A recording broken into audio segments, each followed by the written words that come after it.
You're about to hear a story of a man that climbed Mount Everest with one lung after surviving multiple bouts of cancer. Anything's possible. Never give up. All right, everybody. My next guest is proof that miracles do exist.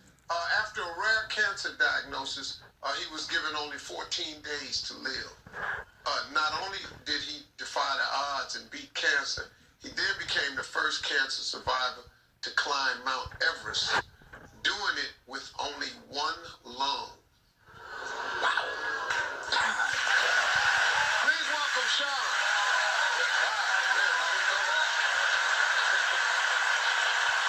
Sean, you've been staring at death in the eye not once but twice. Explain it. Well, it's not exactly a view anybody wants to see. But when I was 13, I was diagnosed with advanced stage 4 Hodgkin's lymphoma, and the doctors told me I had 3 months to live. Swelled up about 70 pounds. About a year later, thanks to the miracle of modern medicine, family support, prayer, and just an inner will to get up out of the hospital, I walked out of the hospital, hair was happy, bloody good man.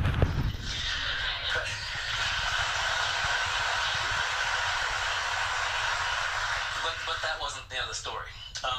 I was going in for a checkup for the first cancer, and in one day they found a tumor on an x-ray, did a needle biopsy, put in a Hickman catheter, took out a lymph node, cracked open my ribs, took out the tumor, put in a drainage tube, and started chemotherapy in less than 24 hours. This time around, I was diagnosed with a type of cancer that affects 3 out of a million people with a prognosis of 6%. So if you have 100 people with this cancer, 94 die. The chances of me surviving both Hodgkin's and Askins is equivalent to winning the lottery 4 times in a row with the same numbers. Really? Living, breathing, walking miracle. Let me ask you this, man.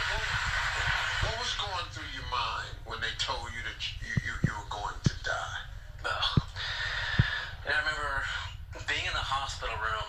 The doctor came in to get my mom and dad to tell them, what was going on.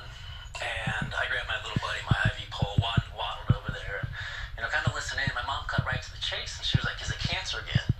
And the doctor said, "Yes." And obviously that's all I needed to hear. I had it once before, waddled back to the hospital bed, put my face on the pillow, and just bawled my eyeballs out. But I knew that the cancer was potentially going to kill me. I remember laying in the hospital bed, a man on the cloth came in and started reading me my last rites, and being a 16-year-old, I kind of looked at him jokingly and said, "Dude, I'm not dead yet. Wait a little bit." But the cancer could eat me away. The medicine could destroy my body, but the thing it couldn't touch was right here.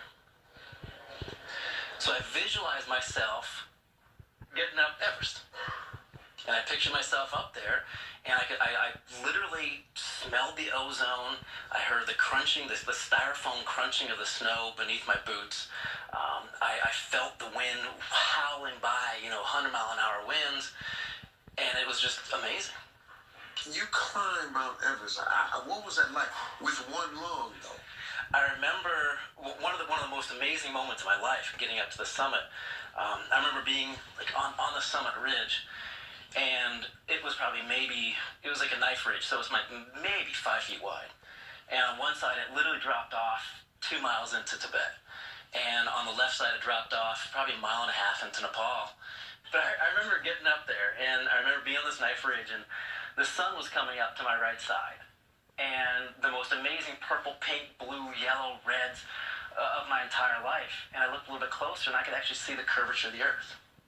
And I was thinking it couldn't get any better than this until I looked off to my left side, and I kid you not, at eye level, straight out, were stars. And it hit me. I knew I was going to make it.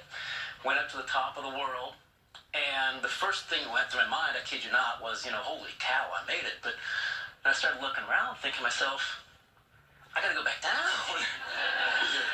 Climbing is a round-trip sport. Right. So the whole time I was climbing, I actually had a flag that had names of people touched by cancer. And I'm curious, if you guys don't mind, how many people here know someone touched by cancer? Yeah. I took a flag up there. My hope. My inspiration. And left that flag on the top of the world.